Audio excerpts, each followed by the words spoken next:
আচ্ছা, বৃষ্টি ভেজা বিকালে যদি এমন গরম গরম মুচমুচে লঙ্কার পকোড়া থাকে তাহলে বিষয়টা কেমন হয় বলেন তো? জাস্ট ফাটাফাটি না? তাই তো আমি আজ বিকালে আপনাদের সাথে এমন একটা মজার স্ন্যাক্স রেসিপি নিয়ে হাজির হয়েছি যা এই ওয়েদারের সাথে একদম পারফেক্ট। ভিডিও একদমই স্কিপ না করে শুরু থেকে শেষ পর্যন্ত সাথে থাকবেন। আশা করি আজকের রেসিপিটি আপনাদের অনেক বেশি ভালো লাগবে। পকোড়াগুলো তৈরি করার জন্য এখানে আমি কিছু পরিমাণে লঙ্কা নিয়ে নিয়েছি। আপনারা বাজারে গিয়ে দেখবেন যে লঙ্কাগুলোই ঝাল কম হবে সেই লঙ্কাগুলোই নিয়ে নেবেন। তো আমি সেই মতো এখানে কিছুটা লঙ্কা নিয়ে নিয়েছি। লঙ্কাগুলোকে এবার ধুয়ে পরিষ্কার করে নেব। লঙ্কাগুলোর বোটা কিন্তু আমি একদমই ফেলেনি, রেখে দিয়েছি। এবার আমি ব্যাটার তৈরি করে নেব। তার জন্য প্রথমেই নিয়ে নিলাম হাফ কাপ বেসন আর হাফ কাপের থেকে একটু কম কর্নফ্লাওয়ার দিয়ে কিন্তু পকোড়াগুলো তৈরি করলে অনেক বেশি ক্রিস্পি হবে। এবার এর মধ্যে বাকি উপকরণগুলো অ্যাড করে দেব। প্রথমেই দিয়ে দিয়েছি পরিমাণ মতো লবণ, সামান্য হলুদ গুঁড়ো, সামান্য লঙ্কার গুঁড়ো। যেহেতু লঙ্কার পকোড়া তো লঙ্কার পরিমাণটা একটু বুঝে দিতে হবে।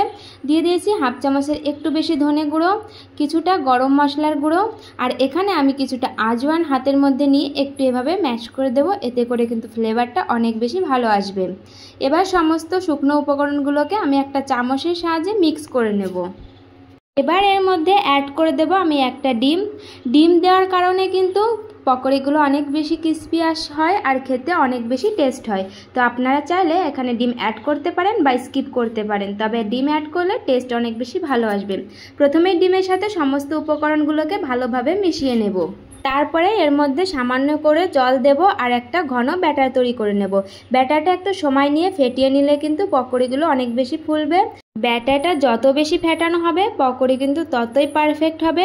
আমি আপনাদেরকে বুঝিয়ে দিচ্ছি ব্যাটারের ঘনত্ব ঠিক কেমন রাখতে হবে। এই যে একটা আঙুল ডুবিয়ে দেবেন, যদি এভাবে কোট হয়ে যায় তাহলে বুঝতে হবে ব্যাটারটা একদম পারফেক্ট আছে। এবার এর মধ্যে লঙ্কাগুলোকে একে একে দিয়ে দেব। দিয়ে লঙ্কাগুলোকে বেশ ভালোভাবে ব্যাটারের মধ্যে কোট করে ভেজে নিতে হবে। পকোড়ি ভাজার জন্য আগে থেকেই কড়াইয়ে পর্যাপ্ত পরিমাণে তেল দিয়ে তেলটাকে বেশ ভালোভাবে গরম করে নিয়েছি। এবার একে একে লঙ্কাগুলোকে বেসনে কোট করে তেলের মধ্যে দিয়ে দেব। তেলের মধ্যে লঙ্কাগুলো দেওয়ার পরে ভাজার সময় অবশ্যই মিডিয়াম টু লো হিটে ভাজতে হবে। হাই হিটে ভাজতে গেলে কিন্তু পুড়ে যাবে, এতে করে ক্রিস্পি হবে না। লো হিটেই ভাজার চেষ্টা করবেন, তাতে করে কিন্তু পকোড়াগুলো অনেক বেশি ক্রিস্পি হবে। ভাজা শেষে এবার আমি পকোড়িগুলোকে তুলে নেব। এখন আওয়াজটা শুনুন। আপনারা আওয়াজ শুনে আশা করি বুঝতে পারছেন কতটা ক্রিস্পি হয়েছে। আমি এখানে টমেটো কেচাপের সাথে পরিবেশন করে নিয়েছি। আজকের আমার এই লঙ্কার পকোড়ি আপনাদের কেমন লাগলো কমেন্টে জানাতে ভুলবেন না। ভালো লাগলে অবশ্যই লাইক কমেন্ট শেয়ার করে আমার সাথে থাকবেন। আর ভিডিও সকল নতুন ভিউয়ার্সদের জানাই আমার চ্যানেলের নতুন নতুন রেসিপিগুলো সবার আগে পেতে অবশ্যই চ্যানেলটিকে সাবস্ক্রাইব করে পাশে থাকা বেল আইকন বাটনটি প্রেস করবেন, যার কারণে আমার ভিডিওর নোটিফিকেশন পৌঁছে যাবে সবার আগে আপনাদের কাছে। শুরু থেকে শেষ পর্যন্ত সাথে থাকার জন্য সকলকে অসংখ্য ধন্যবাদ। সবাই সুস্থ থাকবেন, ভালো থাকবেন। দেখা হচ্ছে নতুন কোনো রেসিপির সাথে। ততক্ষণের জন্য টাটা।